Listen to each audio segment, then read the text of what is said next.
Welcome to the CNN premiere of Time Travel. My name is Amod Mysore, and I've been given the responsibility to be your news anchor. Alongside field reporter Andrew Liu and Ashwin Kankamala, it is up to us to provide you with news up-to-date on the nation's current events. In this pilot episode, we will focus on the federal power in several regions nationwide, as well as the nationalization of culture. And with no further ado, let's begin. I now throw the camera to Andrew Liu, who's at the construction site of the Boulder Dam, alongside the borders of Nevada and Arizona. Thanks, Amog. I am here live with my cameraman, witnessing a marvel in the making. Right here, happening in front of me, is the construction of the Boulder Dam. Never was it thought that a project of this size could be completed, but right before my eyes, I am observing the creation of a project of this magnitude. The Boulder Dam was created as part of one of the many public works built across the nation. These public works were built to promote growth within the U.S., to establish incentives to attract settlers to the West, and to obviously expand the job market. Proving to be very effective, the West became a place of fast-growing cities of prosperity. Thank you, Andrew. Not only is the construction of the Boulder Dam create cheap electricity for the West, but also created much more jobs for U.S. families. Not only has the government put in effort into the West with the construction of Boulder Dams and other such projects, but has also taken the Western agriculture into their own hands. I give it now to Ashwin Kankamala with more information. Thank you, Amog. It seems to be that the government has bought millions of acres of the West into federal control. But not only has the U.S. taken land itself, but the wildlife involved with it in addition. In order to reduce overgrazing on land, the government has acquired 8 million cattle with intentions to redirect them and deport them to various areas nationwide. Congress and President Roosevelt has passed the Taylor Grazing Act in order to improve rangeland conditions and regulate their use. Washington has implemented such an act with the high hopes that this will provide for the orderly use, improvement, and development, stabilizing the livestock industry. Welcome back to Time Travel. If you're just tuning in, we've recently discussed the construction of the Boulder Dam, as well as the U.S. actions to stabilize Western agriculture. For the past few decades, the U.S. has tried to compromise with the Native Americans, but at last, the U.S. is giving the Native Americans exactly what they want. I throw it now to Andrew Liu with more information. Throughout the first several decades of the 1900s, Indians were a prime target to injustice and mistreatment. They were handled like dirt in politics as well as by authorities. The Indian Reorganization Act of 1934 ended forced assimilation of Native people and tribal power, also recognized as semi-sovereign nations. However, it was disliked by many Native Americans. Some of the larger tribes disliked this act because of the bad timing with sheep herd. But it was somewhat successful because 181 tribes were created and established a basic groundwork of Native American rights. At last, the spotlight is shifted to the South. A new authority has come into picture, the Tennessee Valley Authority, TVA, with their main purpose to provide hydroelectric power to the South, creating new jobs, similar to the projects that was going on in the West. Now, the South is considered the weakest link of America at this point, and the TVA has stepped up to the plate to not only create hydroelectric power, but solve many issues as well, such as restore overused fuels, cure malaria, or provide electricity for the South. After the commercial break with Ashwin Kankamala, we will discuss how the radio, movies, and education have changed American lives. Tell me, Ashwin, why has the radio become so popular in the 1930s? It wasn't just popular. It was becoming a necessity in the eyes of every household during the dark times of the period. Since manufacturers have lowered prices to buy radios, you see, every American has been buying them, and at one point at the rate of 28 per minute. Now almost everyone has one. The radios are used for political announcements by many politicians, most notably Franklin Delano Roosevelt. The radio also offers escape for children and housewives. So now, Ashwin, tell me how movies have changed. No problem, Amod. Movies had its own depression of their own, especially hitting rock bottom in 1933. But slowly, they have moved back on up to entertain the masses once more. So now, Ashwin, I'm really interested, and I'm sure the audience is very interested as well, about how education has changed for our children. Sure thing. Education has been making a drastic rise, with 75% of American youth attending high school. Why so? Why is there such a spike in the attendance of these students? Well, for the same reason kids go to school now. It offers a better future, as well as a sense of individuality. For example, speech and clothing. Last question. So now, Ashwin, before you leave, can you leave the audience with something to hold on to? Certainly.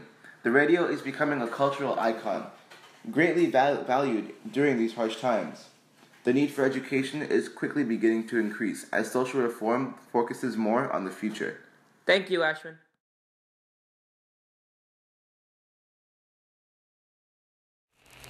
My friends, I want to talk for a few minutes with the people of the United States about banking.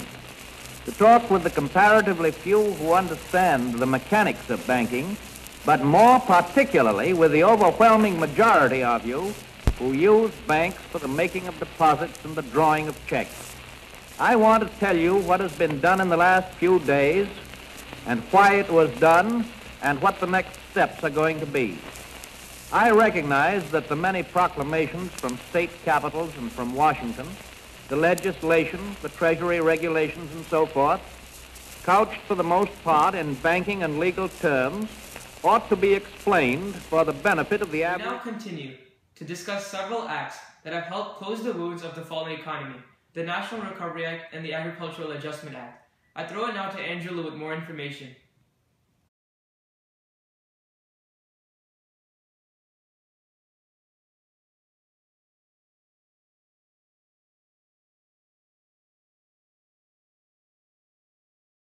Just about a month ago, Congress passed the Agricultural Adjustment Act. This act attempted to readjust the prices of crops.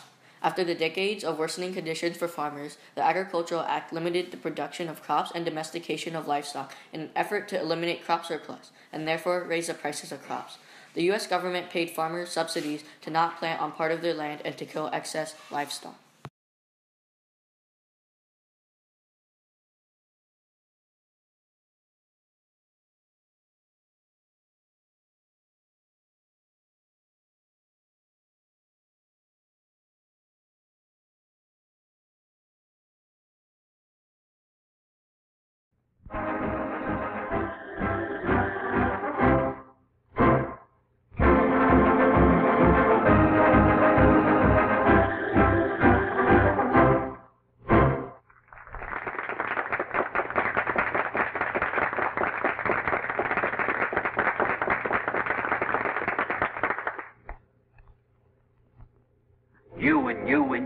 You've got a president now. He gave the land a new deal. You hold the cards, now you deal. You put shoulders to the plow. He gave us what we asked for, now pay him back somehow. Step out in front, get back of the president, and give a man a job. He bore the brunt, now bear with the president, and give a man a job.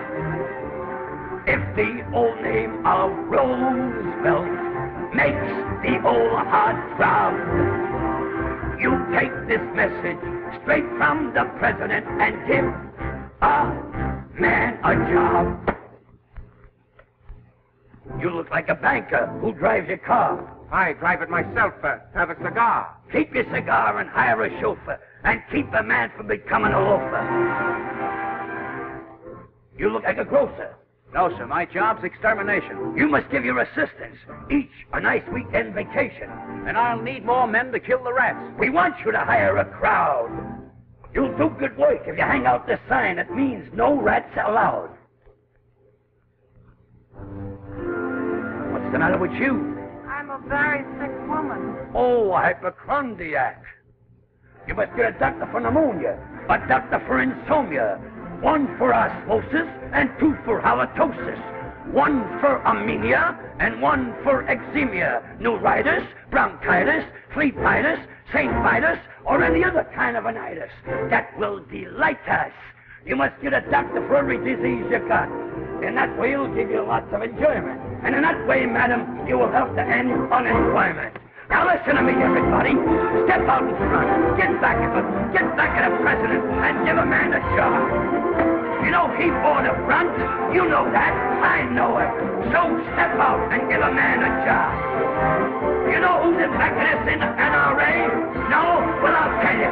And when I do, it'll give your heart a throb. You take this message straight from the president and get a man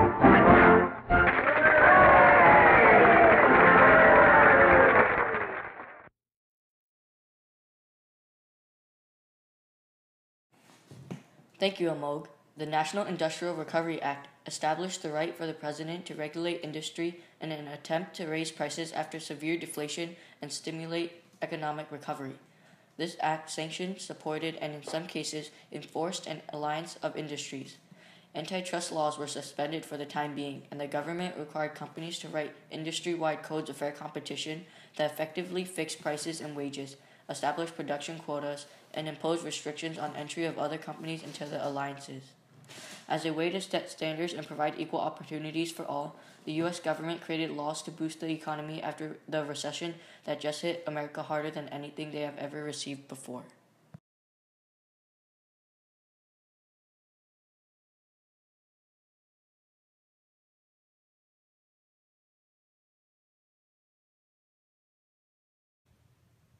The Supreme Court has recently ruled the Agricultural Adjustment Act as well as the National Recovery Administration unconstitutional. This puts President Franklin D. Roosevelt in the hot seat. Could this be his first political loss? Why? Questions to be answered by Andrew Liu. The Supreme Court ruled the National Industrial Act and the Agricultural Adjustment Act unconstitutional due to its power and presidential power expansion. It seems that Roosevelt had a minority support with the judges, and at one point things did not look so good for him. However, a new pension program supported the judges to retire. With those events, President Roosevelt appointed 7 new justices, getting exactly what he wanted. However, rumor has it that this incident has hurt Roosevelt's political credibility. Thanks, Andrew. It seems to me that Roosevelt is loosening his grip on the nation, thinking that we are done with the financial crisis. But the thing is, we're not. Unemployment is on the rise, and we need some fast action to make sure that we can get rid of this crisis once and for all. Now, I'll kick it back to Andrew, who has more information on this topic.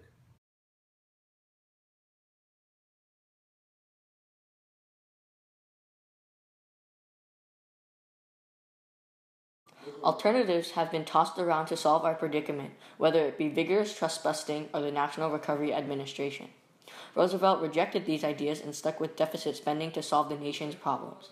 But what truly sparked the American recovery is a war going on in Europe. Roosevelt sacrificed further domestic reforms in return for conservative support for his programs of military rearmament and preparedness.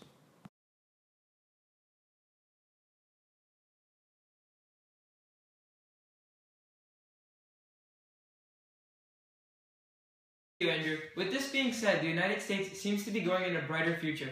Franklin Delano Roosevelt has been elected for his 3rd term in the 1940 election. With a world war going on in Europe, Delano Roosevelt has been put in the hot seat, stating that the United States will not be joining such war. I guess we'll have to wait to find out. Thank you. I'm your anchor, Amog Mysore. Analyst, Ashwin Konkimolo. Field reporter Andrew Liu. And we thank you for watching the pilot episode of Time Travel. We'll see you next week.